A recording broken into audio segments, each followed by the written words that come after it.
Halo semuanya, selamat datang kembali di kanal Jason Wilbord. Terima kasih sudah mampir lagi. Hari ini, kita akan menyelami salah satu misteri terbesar dalam sejarah peradaban manusia. Sebuah pertanyaan yang telah menghantui para filsuf, ilmuwan, dan kita semua.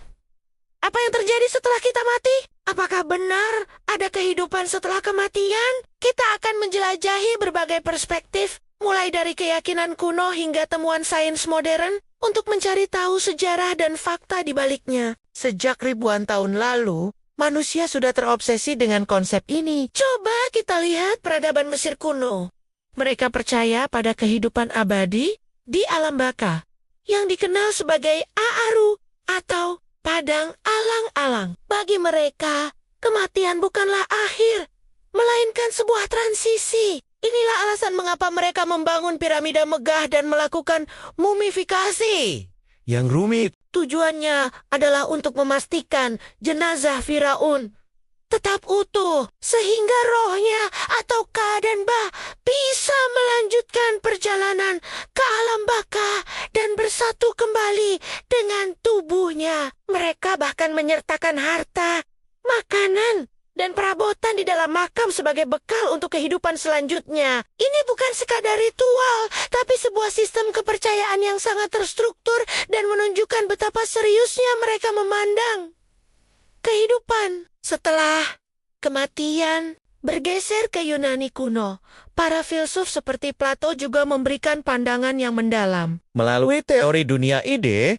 Plato berpendapat bahwa jiwa kita abadi dan sudah ada sebelum kita lahir di dunia fisik ini. Menurutnya, tubuh hanyalah penjara sementara bagi jiwa. Setelah kematian fisik, jiwa akan kembali ke dunia ide yang sempurna, tempat asal semua bentuk dan konsep sejati. Di sana, jiwa akan diadili berdasarkan perbuatannya selama hidup. Jiwa yang baik akan mengalami kebahagiaan, sementara yang jahat akan menjalani penyucian. Konsep reinkarnasi juga muncul dalam pemikiran beberapa filsuf Yunani, di mana jiwa bisa kembali lahir ke dalam tubuh baru untuk terus belajar dan menyempurnakan diri. Di belahan dunia lain, kita menemukan konsep serupa dalam agama-agama timur, seperti Hindu dan Buddha. Di sini, konsep samsara dan karma menjadi pusatnya. Samsara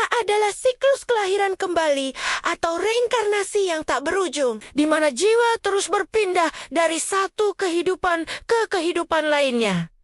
Apa yang menentukan kehidupan kita selanjutnya? Jawabannya adalah karma, yaitu hukum sabab akibat dari setiap tindakan, pikiran, dan ucapan kita. Perbuatan baik akan menghasilkan kelahiran kembali yang lebih baik, sementara perbuatan buruk akan membawa penderitaan. Tujuan utamanya adalah mencapai moksha dalam Hindu atau nirvana dalam Buddha, yaitu pembebasan total dari siklus samsara ini dan mencapai pencerahan atau penyatuan dengan yang ilahi. Tentu saja, agama-agama samawi seperti Yudaisme, Kristen, dan Islam juga memiliki pandangan yang kuat tentang akhirat. Meskipun detailnya berbeda, ketiganya sama-sama meyakini adanya hari penghakiman, di mana setiap individu akan dimintai pertanggungjawaban atas perbuatannya di dunia. Hasil dari pengadilan ilahi ini adalah ganjaran abadi,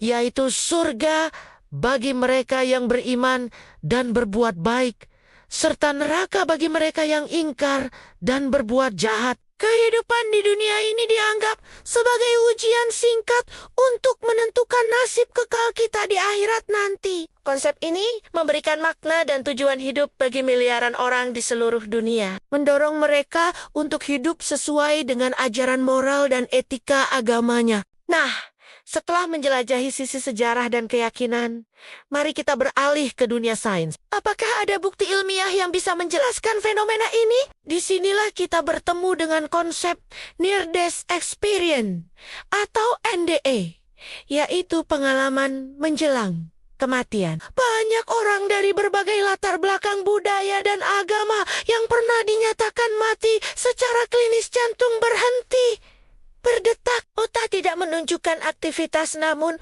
berhasil hidup kembali, melaporkan pengalaman yang luar biasa mirip. Mereka seringkali bercerita tentang perasaan damai yang luar biasa. Melihat tubuh mereka dari luar, melewati sebuah terowongan cahaya, bertemu dengan sosok bercahaya atau kerabat yang telah meninggal, dan merasakan kilas balik seluruh hidup mereka. Salah satu peneliti terkemuka di bidang ini adalah Dr. Raymond Moody, yang mempopulerkan istilah NDE dalam bukunya Life After Life. Ada juga Dr. Samparnia dengan Aware Study-nya, sebuah penelitian besar yang mencoba memverifikasi klaim pengalaman keluar tubuh pada pasien henti jantung. meskipun hasilnya belum konklusif untuk membuktikan adanya kesadaran setelah kematian. Penelitian ini menunjukkan bahwa aktivitas mental bisa tetap terjadi, bahkan ketika otak secara teknis sudah tidak berfungsi. Tentu saja ada penjelasan skeptis dari sisi neurologi. Beberapa ilmuwan berpendapat bahwa fenomena NDE adalah hasil dari aktivitas otak yang tidak biasa saat kekurangan oksigen, Atau pelepasan hormon endorfin dan zat kimia lainnya yang menciptakan halusinasi yang terasa nyata, sensasi melewati terowongan.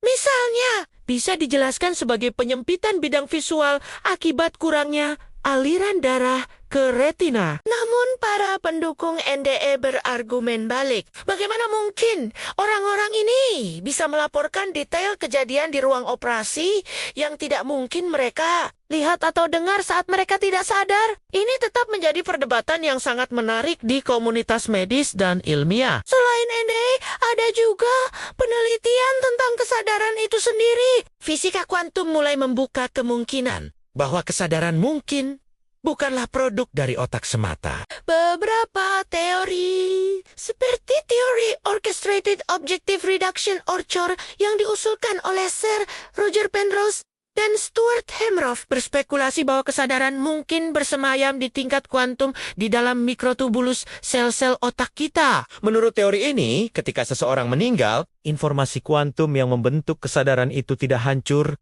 melainkan hanya meninggalkan sistem saraf dan kembali menyebar ke alam semesta. Meskipun ini masih sangat teoretis dan spekulatif, ini menunjukkan bahwa sains modern pun mulai membuka pintu untuk kemungkinan bahwa kesadaran bisa jadi lebih fundamental daripada materi itu sendiri.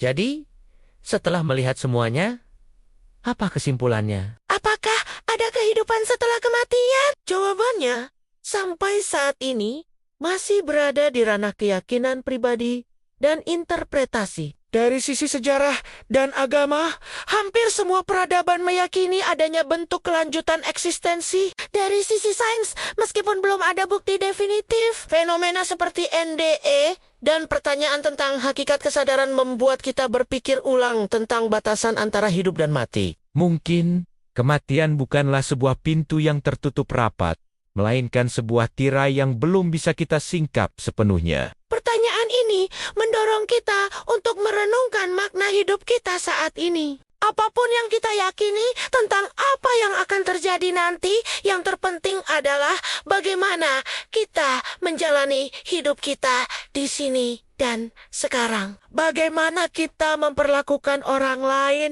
dan warisan apa yang ingin kita tinggalkan. Terima kasih banyak sudah menyimak sampai akhir. Ini adalah topik yang sangat dalam dan personal. Dan saya yakin kalian semua punya pandangan masing-masing. Coba bagikan pendapat kalian di kolom komentar. Saya sangat ingin membacanya.